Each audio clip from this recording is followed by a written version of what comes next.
Doctors and nurses of Reddit, what is the worst thing you have seen a patient go through and survive?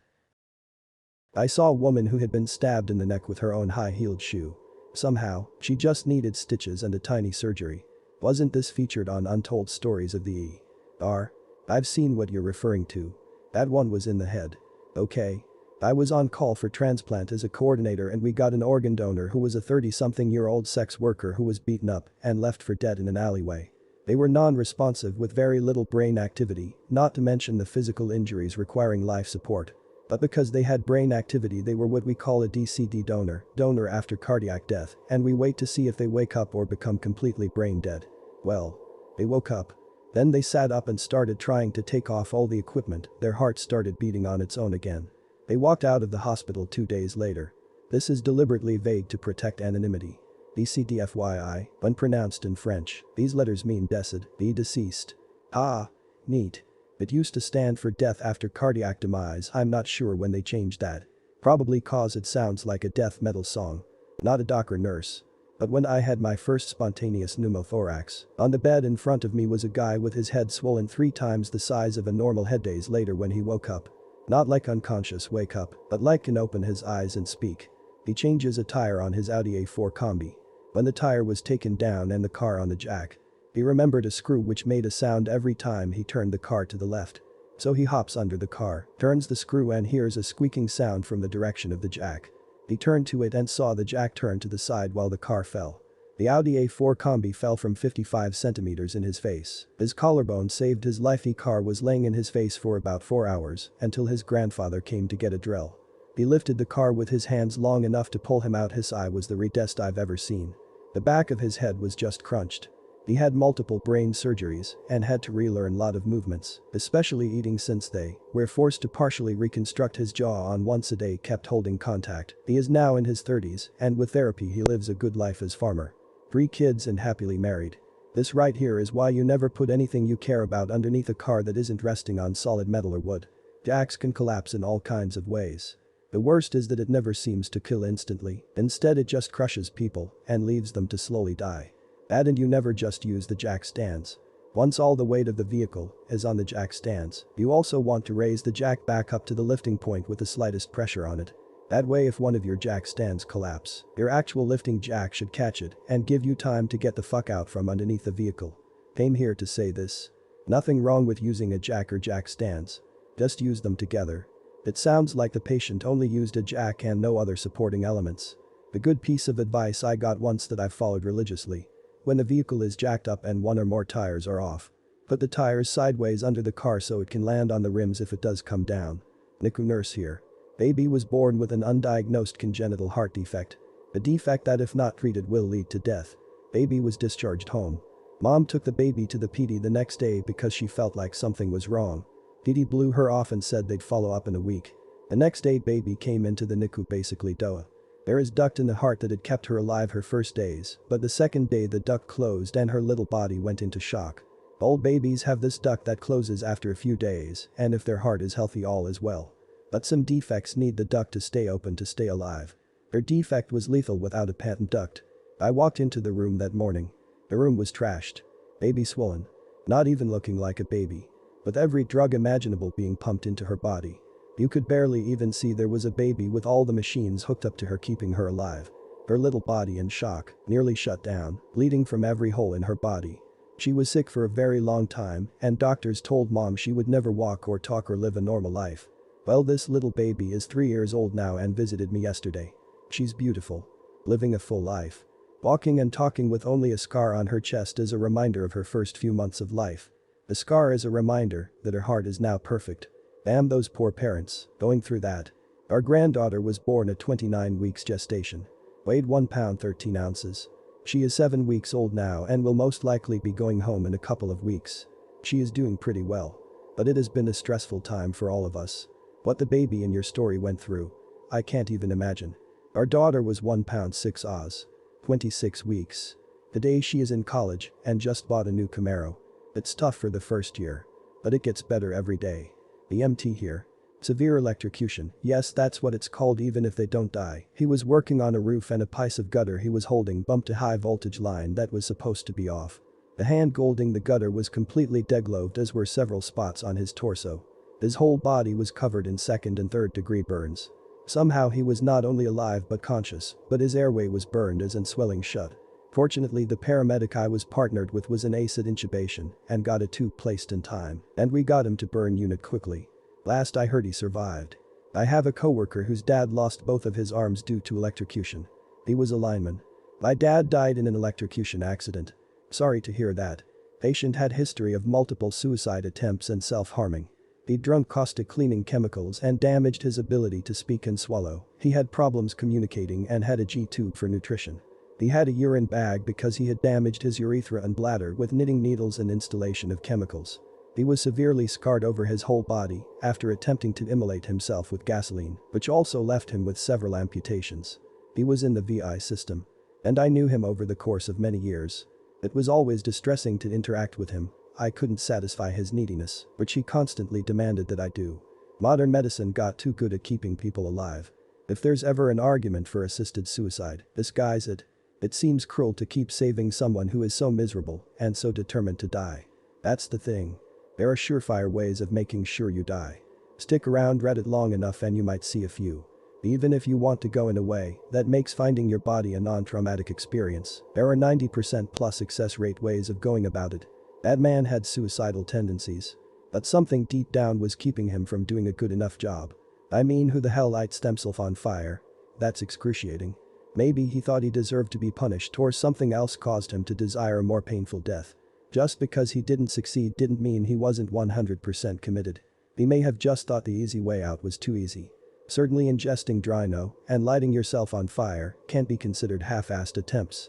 Nurse here. It was in the 80s. I was working in and a man came in, I still remember his name, with his coat on and his arms folded in front of himself.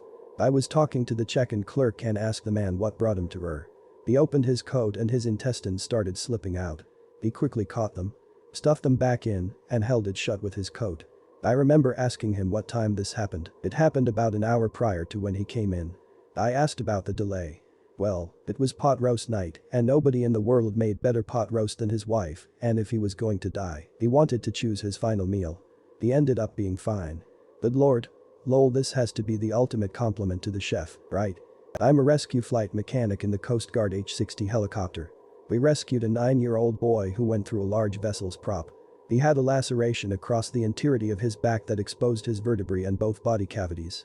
His left thigh had 2 large lacerations. His right arm had several large lacerations. His left ankle was cut in half and twisted off to the side. After flying him from the Bahamas to Miami, we dropped him off at Jackson Memorial. 2 days later, the hospital informed us he had survived.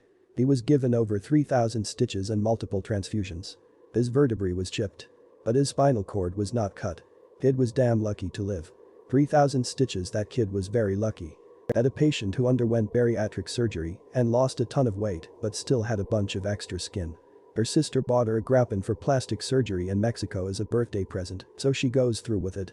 The plan is surgery and then set her up in a hotel room afterwards while she recovers, and a doctor will come by and check on her every day until she's ready to return to the US. So she has the surgery.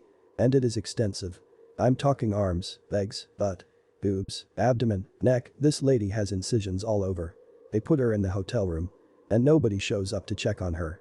No one brings her any medication or food. So she's just laying there, unable to move, in horrible pain. Then her incisions start to fall apart and she's leaking fluid out of them, called serious fluid, constantly. The only person who checks on her is Rodrigo, a night shift hotel employee who is 19 and speaks basically no English. This patient speaks no Spanish. She tells me that Rodrigo would try to clean her up, still no pain meds at all, and feed her. And he would just sit with her all night and hold her hand and cry because he didn't know what to do. Well, eventually she gains enough strength to try to get to the airport. Incisions are all still open and pouring out serous fluid, so she wraps up as best she can, gives all her cash to Rodrigo and has him stuff her into a can headed to the airport.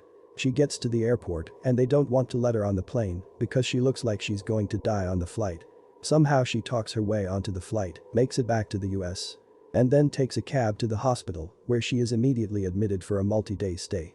When I saw her about 3 months after this, her wounds are all closed but the scars, obviously, look like shit. I have no idea how this lady didn't die in that hotel room. She's lucky she had Rodrigo, and that poor kid is probably scarred for life. I told her it was the worst thing I have ever heard. And I hope I never hear a worse story. DL Drive, lady gets grap in Mexican plastic surgery, surgeon abandons her. Complications ensue. Saint Rodrigo. That's what I thought too. Ex-nurse here. This was one of the ones I've seen in training. Definitely not the worst. But one of the more cringe and pain thinking about it once. Poor lad, around 23 if memory serves, showed up in RR with a work accident. He was using an angle grinder when the disc flew off. And grazed him in the thigh. And scrotum, shaving off small bit of it, leaving his right testicle hanging out. Definitely not something you ever want to see. He was a good sport about it though once he got after the shock of seeing his own testicle. Nudging his friends and asking hey you wanna see my nut? And flashing it. It was sutured up and the damage was superficial and the testicle itself was unharmed. Another story I have was another work accident. This poor guy got somehow stuck in a machine press I think. Right down his midsection. Crushed his internal organ severely. Almost completely destroying one of his kidneys and did actually destroy his spleen. One of the residents who operated on him told me he spent an entire hour just flushing the kidney he was holding in his hand so it can survive reimplantation. He was discharged in around 4 months. And then readmitted for a severe infection due to the massive surgery. He survived this too. I met his brother by chance once and he told me he was doing alright. His hospital bill came out close to $250. 000. This did not happen in the US, so it is a massive sum, which his employer had to pay. Yet another story. Which was just gruesome to look at but nothing too severe. Was this old lady who had a diabetic foot. Not severe enough for an amputation. But often a necrotic part had to be removed. I witnessed the cleaning of the wound, and so did she. Very nonchalantly, it was a hole from the top of the foot just before the toes. And I could see deep enough to actually see the skin of her sole. From the inside. That terrified me, and the fact that she was so chill about it was also kind of scary. My wife used to do wound care at one of her previous employers. She had a patient with significant foot problems, have a couple of toes pop off in the whirlpool bath. The department staff had been telling the patient's doc that the toes were gonna fall off for some time. He got to come pick them out of the bath, and another that brought her own personal supply of maggots in. They also floated to the top of the whirlpool bath. Uncontrolled diabetes and the resulting infections are a hell of a thing. And I will now remind my diabetic husband to inspect his feet and toes every night. Bang. When I was in medical school, there was a patient in the emergency department with severe traumatic injuries to her face and what appeared to be defensive injuries on her arms. She didn't speak much English and was with an older man who claimed to be her boyfriend. She wasn't a patient assigned to me, but I was aware that the city I went to medical school in was a hub for human trafficking, so I brought my suspicion to the attention to the attending doctor, who managed to get the two of them separated and the patient connected to the social worker. The man ended up fleeing the and the patient ended up talking to a social worker and said that she was forced to work for that man and others after her passport was taken from her on arrival to the US. Her injuries were not life-threatening on their own, but they were pretty severe, and I think that she stayed in the situation she was in, there was a strong chance that she may not have survived. Definitely a scary situation, and I'm glad I said something. Since I'm normally pretty introverted and was a little worried that I was just speculating. Thanks for doing what you did. Doctor. RPMME or lovely boobs. I am a family physician with emergency and some ICU experience. One of the experiences that stuck with me was a patient with herpes encephalitis. It itself is interesting because we test CSF fluid everyone we suspect for encephalitis and meningitis for HSV, and this was one of my only positives. She was unresponsive and on a vent. Neuro kept getting RIS. You could see 1/4 the brain swell. Then start losing its definition. Then finally disappear, being replaced by fluid in less than a week. Neuro stated she will never wake up and work on comfort care. Days later the PT woke up with very little deficit, and Neuro kept saying this doesn't make sense based on the MRI. We discharged her to physical rehab. Eye doctor here. I saw an NYPD officer years after his accident, but he was shot in his Kevlar vest, which fragmented the bullet and ricocheted up through his cheek. Traveled through his eye, exited the eye into the orbital bone sinus and exploded off a part of his skull with brain matter. This disfigured man, even after reconstructive surgery, had a large hunk of cheek and skull missing. The plate in his temple. The most shocking part of his examination was that he was completely healthy. Just disfigured. Cognitively normal, vision was legitimately 20/20ths, and only some tiny bits of peripheral vision lost. Looking into his eye you could see the entry wound of the bullet fragment. The trail through the vitreous gel, which lead directly to the exit wound. This thing must have been red hot because it cauterized the wounds going in and exiting. It was bananas, and still 25 years later one of the most insane cases of survived trauma I have ever seen. Jesus, what was he shot with to have that much energy left after fragmenting? I am no expert on firearms. If I remember. He also basically broke the entire side of his ribs from the hit near the impact point and dislocated his collarbone. My guess would be a shotgun slug then. Can't think of much else that would carry that much energy other than rifle rounds, and those wouldn't have been stopped by a Kevlar vest. I am also far from an expert, but that's my 2 cents. It wasn't just Kevlar if it ricocheted like that. Most likely steel plate underneath. Not a nurse but a patient. I was a gunshot victim at 9 years old, 6 bullets, shattered elbow that now have 32 pins and screws holding my upper and lower arm together, permanent nerve damage in my leg, and am unable to feel or move my foot. All along with losing my mother at the scene of the crime. I vividly remember identifying the perpetrator out of a mock lineup in pictures while in ICU. Man, that is horrible. I am so sorry you had to go through all of that. On the plus side. May whomever did that to you get bummed in jail for all of forever. He's in Angola. The largest maximum security prison in the US. I'm sure he's comfortable. Oh no. He's def not comfy there. That's a modern day plantation in the La Swamps, but for what he did to you and your mom. He still deserves worse than that. X-ray tech here. Saw a man that had gotten drunk and decided to sit with his legs over the platform on the subway. The train came and took off both his legs at the thigh and pulled him down and took off his right arm at the shoulder. His girlfriend tried to pull him back and she got her ankle snapped cleanly in half. It was like a perfect cut just above the joint. It was so eerie seeing them transfer him from the EMT stretcher and having his legs arm stay back and get moved separately. He lost his legs. Tapped his arm, and the girlfriend recovered after fixations were placed. Teenage boy got hit in the head with a tree that came down during a storm.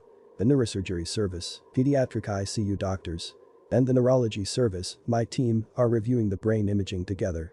Now keep in mind the scan looks really bad. So neurosurgery starts talking about a likely bad prognosis. And talking to the family about it. My attending, supervising doctor, pipes up with actually I think he might do pretty well. Neurosurgeons look at him like he's nuts and say, are you kidding? Look at how bad this damage is. Why would you say that? My attending says because when we went to examine him he kept trying to hit on our medical student. Because when we went to examine him he kept trying to hit on our medical student priorities. Caution, this is gross. A story from a nurse friend. She worked in an ER. A very heavy-set lady came in with pain in the rectal area. She had an abscess in her perineum. Taint area that was very infected. They began to clean the wound and realized she needed surgery for it, so off she goes and gets the bad tissues cut out. Now the doctors and nurses made special mention of her very poor hygiene as she stunk to high hell when she was admitted, and they tried to teach her the whole wash and keep dry clean routine. She was in the hospital for a week and was healing up well. She goes home and is readmitted about 3 weeks later by ambulance. Apparently she did not wash nor keep clean or dry for the entirety of the 3 weeks. The ambulance guys had to drive with the windows down and heads hanging out the windows. She's literally screaming in pain and can't walk or stand properly. They admit her and she's brought into a room where 3 nurses go to examine. They cut off the layers of blankets, clothes, underwear and never change dressings to see a massively swollen mass of red, yellow, green and black skin that is oozing every sort of fluid humans can make. Basically from a few inches below the navel to a few inches above the anus is completely infected and gangrenous. The woman is squirming around on the bed in pain and keeps sitting up and lying back. The smell is so intense that one nurse vomits in her mask and rushes out. The second goes running to get the doctors and the third, the original storyteller, turns to grab any bandages and antiseptic in the room. As she turns back the woman is trying to get out of the bed. Her feet hit the floor pretty hard and there is the sound that was described as a wet towel slapping the floor as the majority of the woman's infected and dead external and internal genitalia fell off. The last nurse screamed as the woman hit the floor face first and was unconscious. She was operated on again. Had skin grafts and whatever they could to patch her back up. Yeah.